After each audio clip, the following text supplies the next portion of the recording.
accelerated growth when talking about your defense. Have you seen kind of, it's one thing in fall camp, but then once they're out there in games, do you see some growth that comes from playing now in 3 games that maybe it's tough to replicate in camp? Yeah, I mean, the things in so many different areas we're growing, especially in the run game and becoming more familiar with our techniques and our fits as a whole. And I think every single day the consistency to continue to grow is a challenge for anybody, right? And so we've been trying to keep our guys consistent with the growth in all phases, the operation, right? That's a big part of it too, the communication and the operation of it, and then how we play with our fundamentals and our finish. Mario mentioned communication as being one of the areas that this group has maybe shown some more progress than maybe you would have expected at this point in the season. How do you attribute, or what do you attribute that to?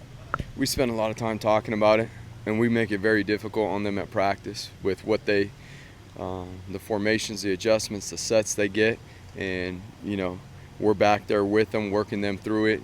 We try to show them how to do it. We love them up when they do it right, and if it's not done to the standard, then we're going to let them know immediately, because it is of the utmost importance. If we're not all on the same page and we're not doing a good job, and there's things you have to do to be able to communicate, which is number one, know you know what you're doing, and number two, you got to be able to understand personnels and formations and what you're going to get.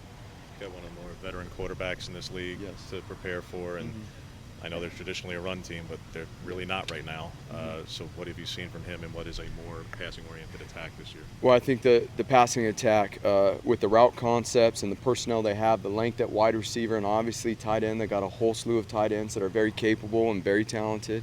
The wide receiver group on the outside, they got guys that can stretch it. They got length on the outside, and then KJ's got a great arm, and he's been in it for a while. So he knows the system. He knows how to operate it.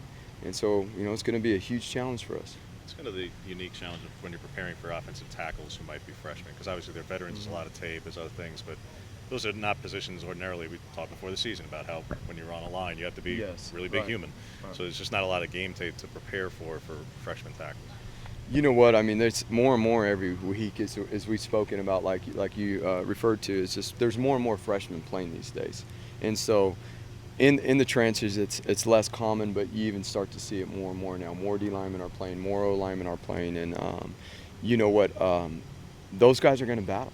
They're going to battle, and they've played some really good players, and we fully expect them to come out with a physical mindset on Saturday, and work very hard to establish that run game. And obviously, they've been passing the ball well, so they're going to want to continue to do that. You mentioned their length at receiver, and they always use that so effectively historically. How do you feel like you match up with their big targets? Yeah, I mean, they got the length, 6'4". They don't have a lot of DBs that are 6'4", tight ends, 6'7". There's not a lot of DBs running around in college football that are that tall, so it's about how we play with our eye control and our technique and how we use our leverage and our help. And that's always what coverage is. And then we got bigger bodies, a lot bigger bodies we got to cover. But our guys have been working really hard to master this, and so that they could go out there and compete on Saturday. Had you seen Mikael Wright do what he did in the game and during practice? Were you confident, or were you pleasantly surprised he was able to jump in there? He's done a great job. Yeah, he's really done a great job since he's been here and stuff. And obviously there's areas that we need to continue to grow, and in due time he will. But he's an extraordinary talent. He does a great job for us. We're really excited about what he's going to do here in the future. When you joined the staff, I guess, what was your perception of Stanford, and has that changed at all preparing for them this week? No, I mean, Stanford has a great reputation, being having mentality and being a physical football team and a very smart football team in which they operate too. I mean, they operate at a very high level. They execute, and their coaching staff does a really good job. And when you watch the film, you see it. They're more of a, you talk about working with these guys in practice. In fall camp, you can do that, and with no game, is there a little bit more of an urgency on these guys that, hey, you got to pick this up on Wednesday, Thursday, because there is a Saturday game than maybe there was 3-4 weeks ago? Yeah, every day is urgent.